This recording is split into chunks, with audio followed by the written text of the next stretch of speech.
ఇందుకూరుపేట మండలంలో ట్రాన్స్ఫార్మర్లలోని విలువైన copper wire oil అపహరించే దొంగగాళ్లు రెచ్చిపోతున్నారు. పొలాలు ట్రాన్స్ఫార్మర్లను ధ్వంసం చేస్తూ అందులో ఉన్న కాపర్ ఆయిల్ను దొంగలిస్తున్నారు.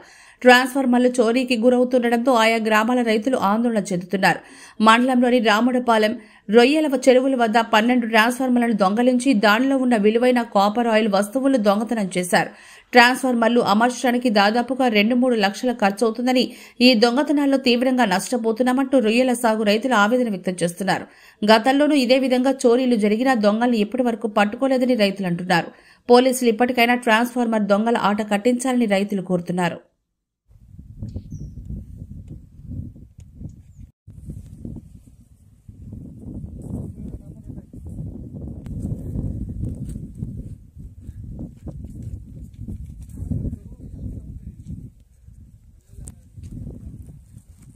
చేపలు తీసుకున్నాడా?